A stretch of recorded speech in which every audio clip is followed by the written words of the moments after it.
I liken my path to being a lot more like, my personal quest to Mordor, because it really feels that way sometimes.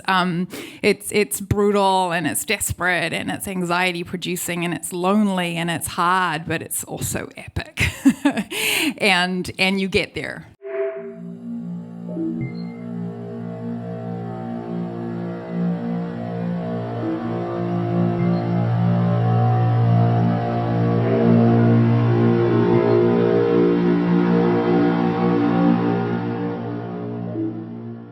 Hi guys, my name's Sky Duncan. I'm one of the board members of the Kiwi Leadership Network. Thank you, Rod. Amazing inspiration stories from here and knowing that that's going back home. And I think, inspiring the next generation you really can't beat that. And thank you so much for everything you do for New Zealand and for everybody there. I have the great pleasure now to introduce our next speaker, Claudia Batten, who's a founder, an entrepreneur, a speaker and a director. Now, Claudia's roots are actually in commercial law back in New Zealand, and she's been a founding member of two extremely successful entrepreneurial ventures. One was Massive Incorporated, a network for advertising in video games, where she helped to pioneer digital as a media buy. Massive was eventually sold to Microsoft in 2006, where Claudia then spent the next 3 years working there to kind of scale that in-game network. In 2009, she then co-founded Victors and Spoils, the first advertising agency built on the principles of crowdsourcing. And then in 2014, she co-founded Broadli. So she's going to tell us a bit more about this work. Most recently, she's spent 3 years running the North American operations for NZTE, and they have with a particular goal of bringing disruption into government while supporting the growth of New Zealand exports in North America. She has a very long list of awards, including the 2014 World Class New Zealand Supreme Award, where she was the youngest recipient ever. She also was awarded the Next Woman of the Year in 2015, the Sir Peter Blake Leadership Award in 2016, Outstanding Contribution to Technology and Business Award at the 2017 CIO Awards, and named 2018's Flying Kiwi, very appropriate, at the New Zealand High Tech Awards. So please join me in welcoming Claudia to give our next presentation. Thanks so much, Claudia.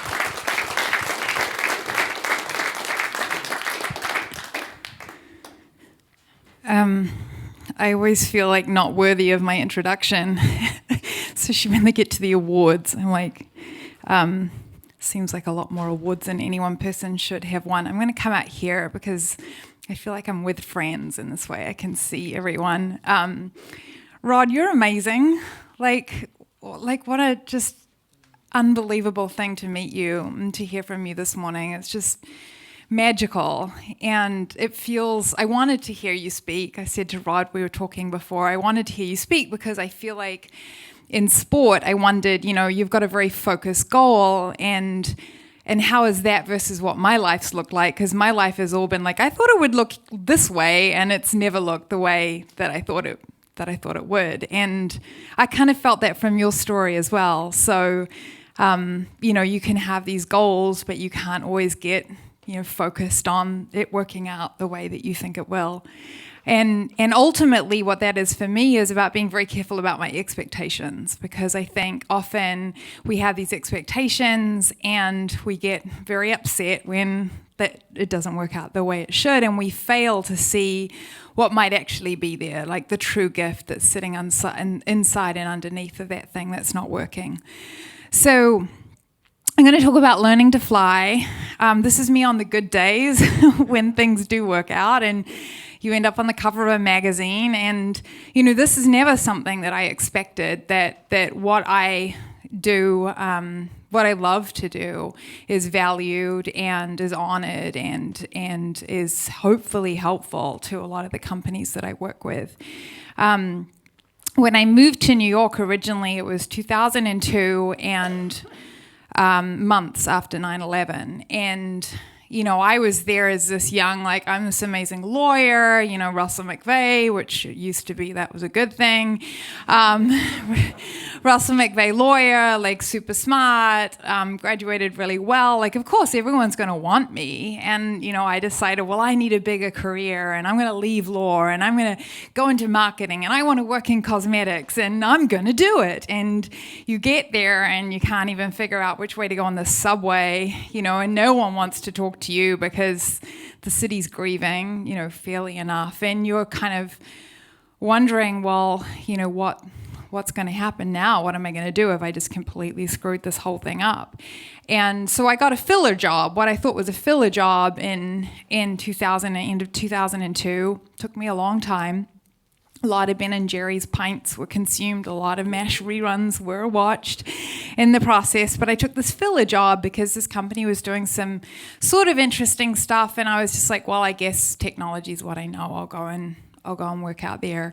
And that filler job ended up being nothing like my expectations. We built this company, this network for advertising in video games that Microsoft bought. Never would have expected that. And suddenly this became a career out of something that felt very, very hopeless to start with. And this was us.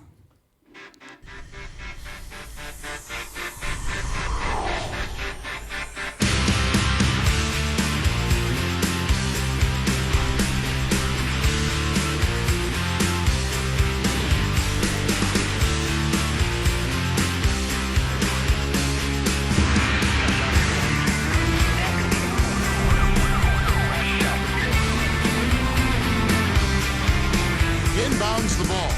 Just over 4 minutes left in the first quarter. Welcome, everyone, to our coverage of Major League Baseball.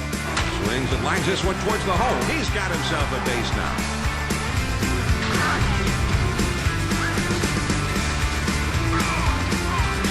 Their number will become legend. 300.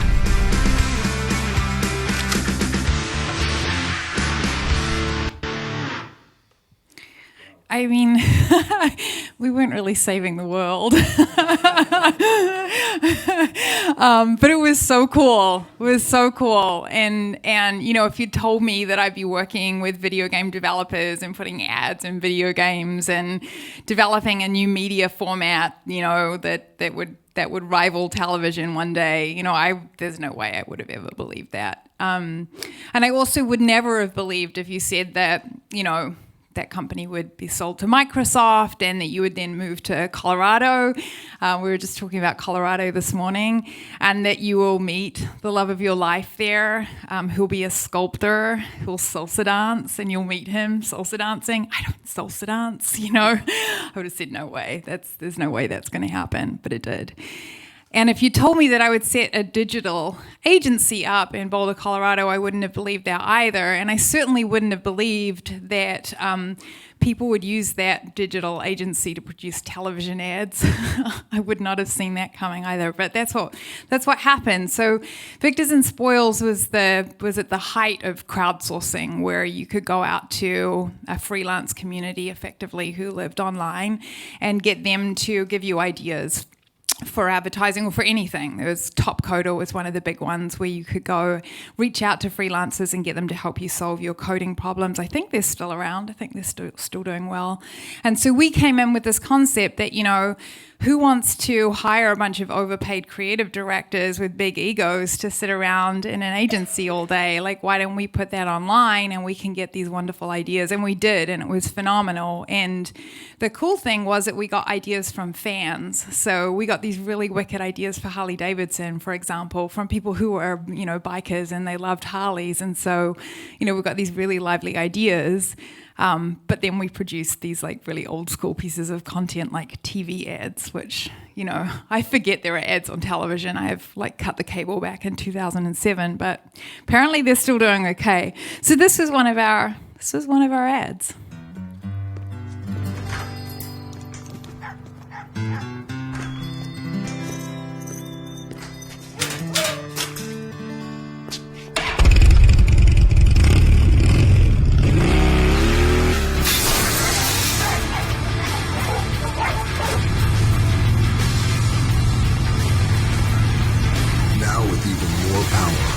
Harley-Davidson 2012.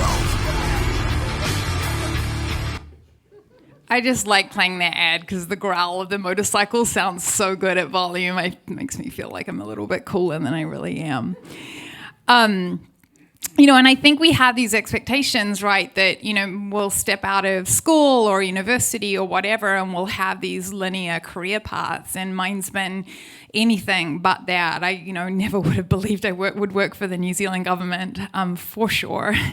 And certainly, as I've said before, never expected I would be in advertising, let alone video games. So my career and my life has been such a wonderful surprise, I think, because I've learned, and I think it's an incredibly important part of learning to fly. I've learned to just kind of keep at it and know that what results will result, and they can be glorious, and they can be very different than you would expect. And sometimes it does look really, really glamorous, like when you're on stage winning an award, but most of the time it's not glamorous. And I think this is the difficult thing. There's a lot of blood, sweat, and tears involved in flying. It's funny that this is the theme. So I'm actually working on a book right now, and I talk about the Wright brothers learning to fly, and they just failed, and there's a beauty in that, and a discipline and a practice in that. And, I liken my path to being a lot more like, my personal quest to Mordor, because it really feels that way sometimes.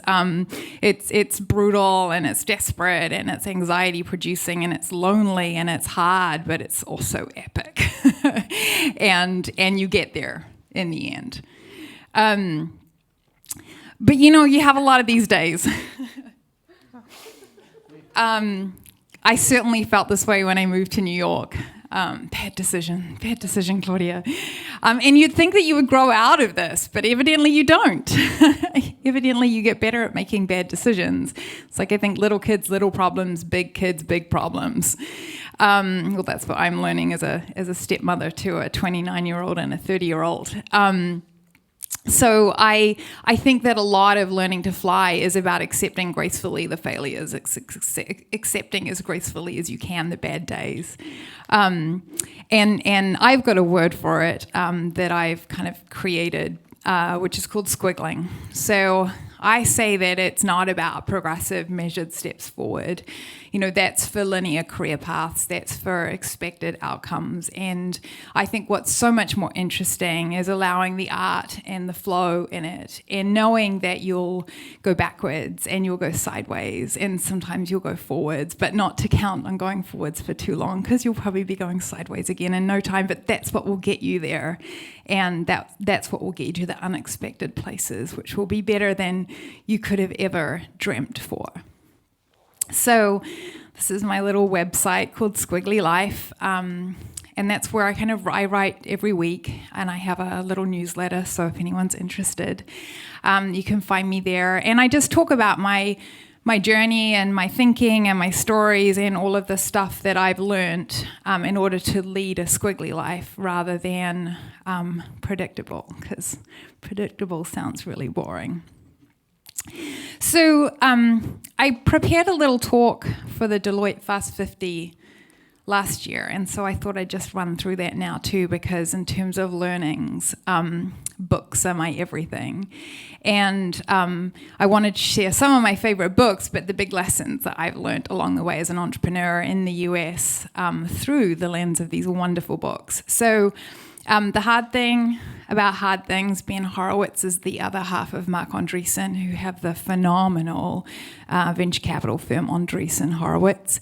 And this book is about him as an entrepreneur. And if you ever thought you were having a tough time, just read this book. You'll feel a lot better about where your business is going.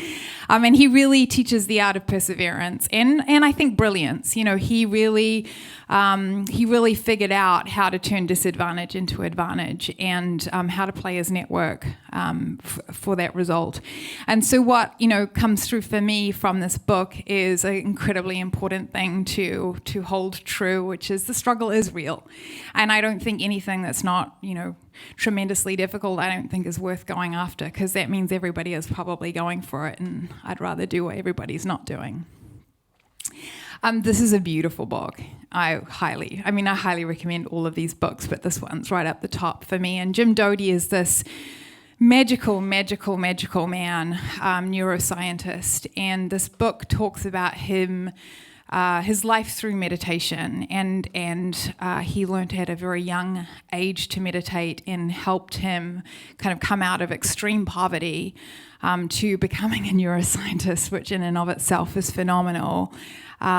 Inventing a wonderful technology, making millions upon millions of dollars, losing it all, and then rebuilding his life again to kind of through his heart and through true meditation. So this book is incredible, and what comes through for me from this book is that often the path is very circuitous, and especially in the US, I've found that you have to get almost 10 yeses until you get a maybe. Like, people are quite quick to say yes here and show that they're interested, but you've got to really hang in there and persevere and play the long game in relationships here. And I think as Kiwis, we often come here and thinking, oh, it's instant. They said, yes, I'm in the door. It's happening. And I've found it takes a lot longer than certainly 1 and possibly even 9 yeses to get to the right outcome. This book is phenomenal. It's a bit of a tome. Daniel Kahneman won the Nobel Prize for Economics, but he's the first psychologist to have done that. And this book does not disappoint. And this book really teaches you to question how you're thinking and how you're approaching problem solving, which I think is very, very important for all of us. And what this book teaches me, and that I think is very important, especially as Kiwis, because we like to kind of go it alone and get up the mountain on our own. But I think it's also really, really important for us to see the great people who are around us and see our wonderful community and stand on the shoulder of the giants who've gone before us, because there are many of them, as Morris showed us, and there are many that we don't even know about. So I think the power of that has been something that's been super important for me. The problem is I'm standing in front of my screen, so I have to keep turning around to see what's next in the book list. So Creativity Inc. is phenomenal. It's a really good story. I mean, how could these guys not put a good story together about Pixar? And what I love about this is that, true art and true results come from a lot of hard graft and a lot of, serious teamwork. And so, if it's too bright and shiny, it's possibly, too good to be true, and just always recognize that there's hard work that needs to be done, and teamwork. I think this book really, really speaks to teamwork. This is an easy read. The voice is a little tricky in the beginning, but you just hang in there and suddenly you kind of, get how Tony's voice works. This book is a great story about Zappos, which is, I think, in and of itself a phenomenal story, but also the concept that they existed on, which was to deliver happiness to their customers, and the value that brought the company. And it's, I think, a wonderful book for anyone in customer service, and a wonderful book for anyone building a consumer-focused organization. However, the learning for me in this, and I see Glenn's already smiling, a lot of Kiwis mess their cap tables up really early in. They take too much small funding, they don't set the valuations right, and the cap table kind of gets out of control. And so, Tony Say was able to do a lot with Zappos because he was investing his own money. Not everyone has that privilege, but the story really speaks to how much control you have when you have control of your cap table. So that's a slightly, very niche point, but yep, Glenn's nodding away, and Glenn's the man on this stuff, so there we go. Okay, so probably a lot of you guys know this book. It's a very easy, accessible book. It's got a lot of great nuggets in it. How can you not want to read a book about the inspiring All Blacks? And the lesson here, traction. It's all about momentum. It's all about being in the market and shifting in the market, and not sitting back and thinking, all of this busy work is getting you somewhere. You've got to know what milestones you have. You've got to know where you're trying to get to, and you've got to make sure, the units are selling, or that it's not just about customer meetings. How many customers are you signing up? And so traction becomes the name of the game pretty quickly, as does your network. And when you're coming out of a small country like New Zealand, where everyone knows everyone's mum, it's really easy to turn around and find whoever you need access to. And it's not the same in the US. However, there's loads of people who do want to help you. And your network will take quite a long time to build. You really want to cultivate your network actively, but it's one of the biggest power-ups that anyone can get. This is actually someone in my network wrote this book, Kelly Hoey, who's a powerhouse. So the lesson here, people, this is something we're really bad at, actually, is follow up. Follow the fuck up.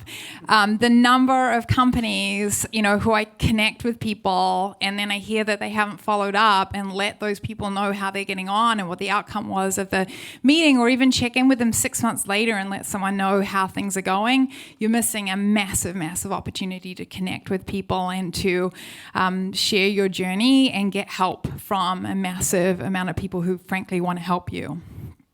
So yeah, that one's in bright yellow for a good reason. This one's probably the most serious of all of them, and when I presented this at Deloitte Fast 50, I definitely kind of dropped into a different tone on this, because it's really, really lonely being a founder, being an entrepreneur. It's a very, very hard game, and there's some serious consequences to it. Founder suicide is not an unknown thing, and a lot of founders suffer depression, which I think may be connected with, we're dreamers and we're out there thinking differently, and it can just in and of itself feel very, very lonely. So the big thing for me is know yourself. I think a lot of the process and the journey of being an entrepreneur is getting to know yourself, and I think understanding what's going on and talking to people, but also through the lens of anxiety and similar knowledge is critically important. So I spoke at something earlier in the week, and I said, if you know a founder, reach out and touch them, give them a hug, said appropriately. But if you do if you know founders, if you work with founders, I think it's really important to remember this. This is the nerdiest book of all of them, with a rock star on the cover, which is such a juxtaposition. John Doerr is the world expert in objectives and key results, OKRs. I could get super nerd on OKRs. I'm obsessed with them. Any of the boards I work with, I make sure the companies are utilizing OKRs. And I think this is a phenomenal system for thinking about how to set big goals. The concept came out of the moonshot concept and how literally to think about, landing on the moon.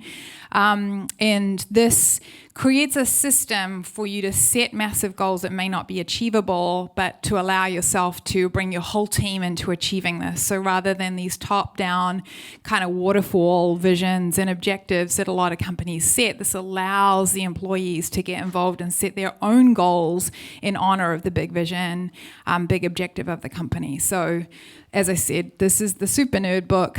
May not be relevant for some of you, but for anyone who that's resonating with, I loved this book, and it's got a lot of Silicon Valley history in it as well too, which I love. You'll probably love it, Morris. Have you read it? Yeah. How did I know? Interesting. One of your slides before, as a politician, I read it slightly differently. In politics, we say, follow the fucker. Oh. Probably that too. Good advice both ways. Yours was an adjective, mine was a noun. There you go. I called the nerd, right?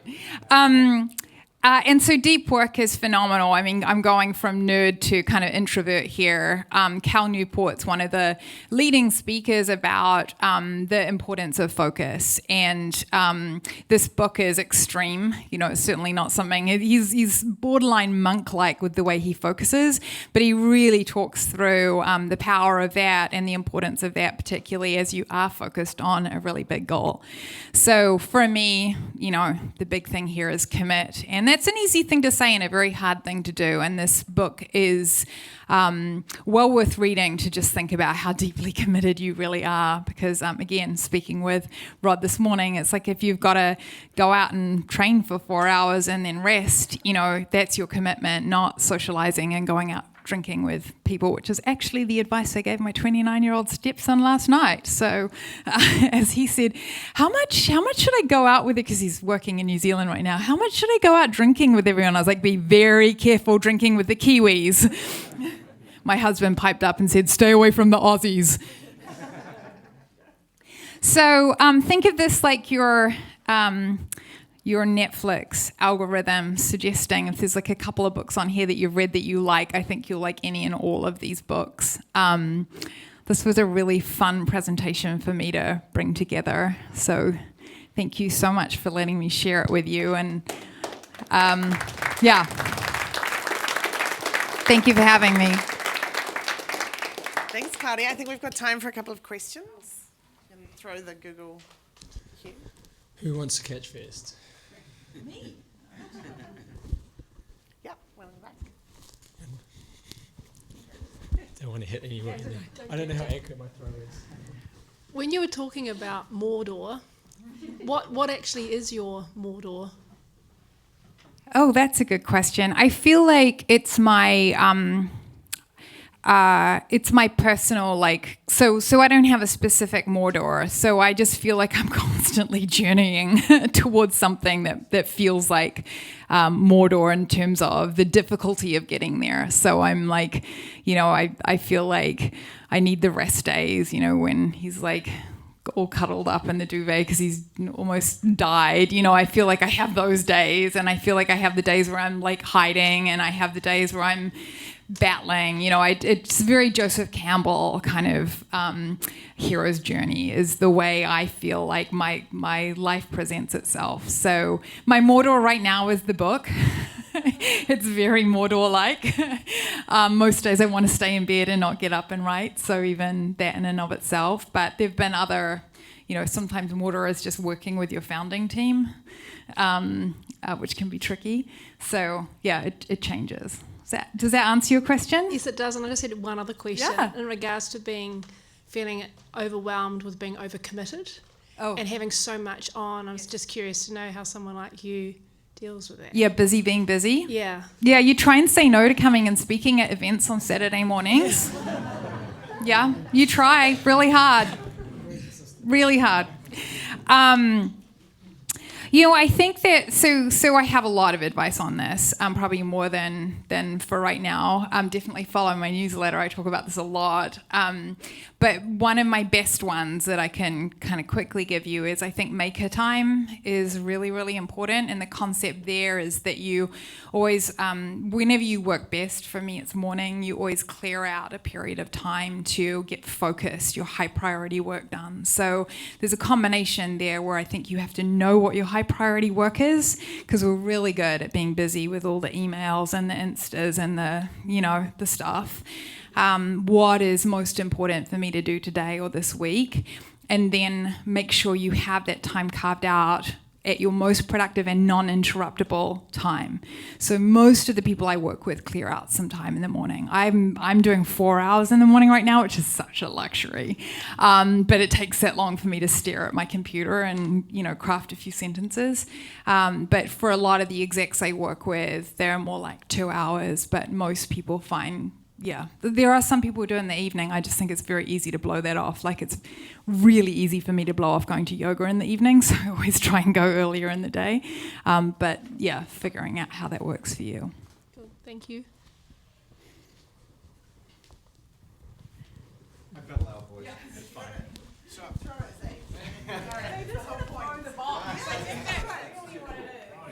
All right. I have a 14-year-old daughter. I grew up in Mangere in a very simple time. It's not a simple time anymore. So if you had a 14-year-old daughter in Los Angeles, what is the key advice you would give her at this time in history? I know it's a really big question. I think one of the hardest things always, I don't think this has changed, I just think the distractions and the things we're comparing out, the ways we can compare ourselves have changed. But I think figuring out your sense of self and developing your personal resilience are the most important things you can do. So yes, you can put a whole lot of other things on the list, like, learn to code and be good at math and blah, blah, blah. But I think as a young woman, learning like to wear your own skin and be happy and secure in your own skin, and be able to absorb the knocks. I had 2 pretty big surgeries when I was 16, and one of them was almost fatal, and recovering from that and developing resilience from that is something that's just been part of my spine, you know. And obviously we don't want that to happen, but I think there's a lot of things we can do to help girls kind of be in themselves and develop their resilience. So that's what I would work on, and there's many ways I think to get there. Yeah. I think sport is great. I think sport and athletics and yoga and cooking, you know, things where you can have mini failures. Yeah. Hopefully not burning the kitchen down, but, you know, have a cake that doesn't get, you know, that falls in or whatever baking does. Can you see I'm a really good baker? Having a cake not, you know, work out, it's a good learning in that. Anything like that, yeah. Yeah. Is there anything you were thinking about that you wanted to ask about? Any ideas? I think kids have a lot more anxiety now, yeah. and well, read that book. The anxiety book's excellent. And it comes from other kids. Yeah. That's the worst thing in the world. This is the worst thing in the world. That is the worst thing. Yeah. They live off. Well, luckily she's not obsessed honestly, with that. the same thing you said about electricity, though, people said about books before there was the internet. So I think that you know, I recently realized I will get lost in books quite happily, just as much as I can get lost watching TV. And I can argue that the books are, but they're not. It's the same. It's all state of mind. So. But there's not the trolling and the bullying and the nasty. That happened though. It happened. Yeah. It happened. It's just happening. I personally believe. I loved your point on electricity. I personally believe it's. The media is different for sure, but the fundamentals I still actually think are the same. Yeah, but the phone needs to go in a safe for certain hours in the evening, or the Wi-Fi code needs to be changed on a daily basis. Absolutely. Just one, if I can make one follow-up. I think another thing I've noticed is there's so much uncertainty about the future now. When we were growing up, everything was kind of set, even though it did change. We thought we knew what was going to happen. Now they know they don't know what's going to happen. That's what I'm writing about. Yeah, totally agree. That's the hard bit. That's the hard bit. But actually, they kind of know how to deal with that. It's that we don't know how to deal with that. So it was actually a little bit our anxiety.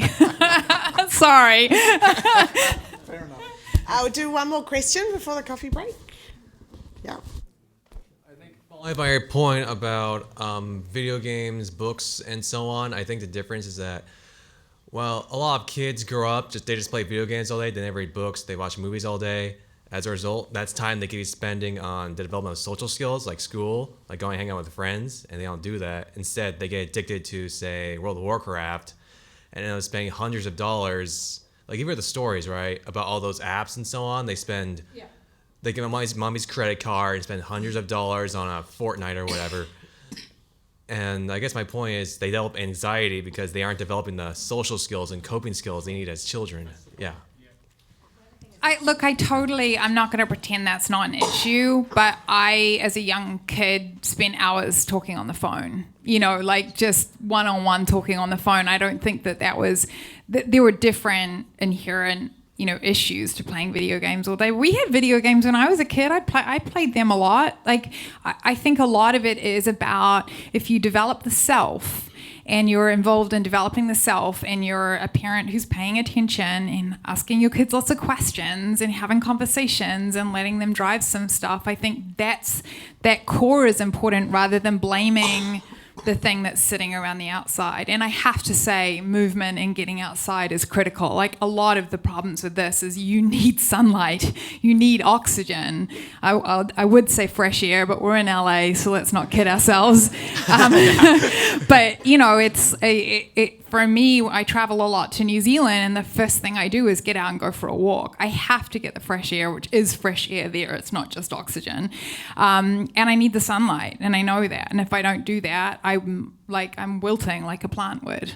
Yeah. That's true. I think moderation is important. Moderation is key. Just like your grandma told you. See? Same. It's the same thing.